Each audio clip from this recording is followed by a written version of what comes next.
আর একটা দোয়া শেখায় দেই, ইনশাআল্লাহ এই দোয়া করলে রিজিক তো বাড়বেই ইনশাআল্লাহ, আপনার যত ঋণ আছে ইনশাআল্লাহ আল্লাহ পাক শোধ করে দিবে।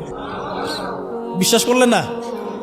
এই দোয়া শিখাই দিচ্ছি, এই জন্য আমাকে হাদিয়া দেওয়া দরকার, স্পেশালি আমাকে এখন হাদিয়া দেওয়া দরকার। এটা গুরুত্বপূর্ণ দোয়া শিখাই দিচ্ছি। আলী রাদিয়াল্লাহু আনহু বলেছেন, কোনো ব্যক্তির যদি পাহাড়ের সমানও ঋণ থাকে, এই দোয়া যদি আমল করে আল্লাহ পাক ওই ঋণও শোধ করে দিবেন ইনশাআল্লাহ। ঋণ কেমন জানেন?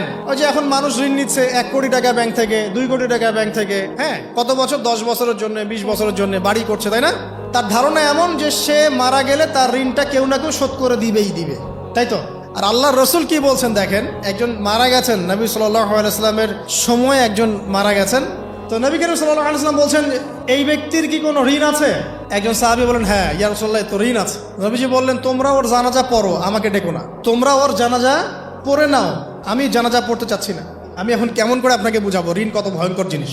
আপনি যে ব্যাংক থেকে 3-4 কোটি টাকার লোন নিয়ে রাখছেন, লাখ লাখ টাকা লোন নিয়ে বসে আছেন, দিব্যি সুখে বসে আছেন, এমন চিন্তায় যে আপনার মৌত হবে না। আর নবী সাল্লাল্লাহু আলাইহি ওয়াসাল্লামের সময়ে একজন মারা যাচ্ছেন, তিনি বলছেন তোমরা জানাজা পড়ে নাও, আমি জানাজা পড়তে চাচ্ছি না। মানে ঋণগ্রস্ত ব্যক্তির জানাজাও তিনি পড়তেন না। তারপরে একজন এসে বললেন, ইয়া রাসূলুল্লাহ, আমি তার ঋণ শোধ করে দিব, তার যা ঋণ আছে আমি শোধ করে দিব। তখন নবী এসে জানাজা পড়লেন সাল্লাল্লাহু আলাইহি ওয়াসাল্লাম।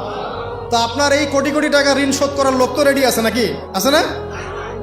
সমস্যা নেই, আপনার জানাজা পড়া হবে, আপনার মিলাদও হবে, আপনার একটা বড়সড় দোয়াও হবে ইনশাআল্লাহ। কিন্তু আল্লাহ পাক বলেছেন যে শহীদ, আল্লাহর পথে যুদ্ধ করে শহীদ হয়েছে, এই ব্যক্তির আত্মাও ঝুলে থাকে যতক্ষণ পর্যন্ত না তার ঋণটা শোধ করা হয়। এবার বলেন আমি কি বুঝাবো আপনাকে? আর কিছু বলতে হবে?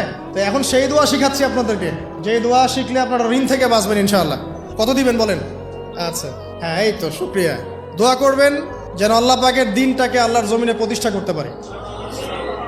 আমার সাথে বলেন, দোয়াটা হচ্ছে, আল্লাহুম্মা ইকফিনি বিহালালিকা আন হারামিকা ওয়া আগনিনি বিফদলিকা আম্মান সিওয়াকা।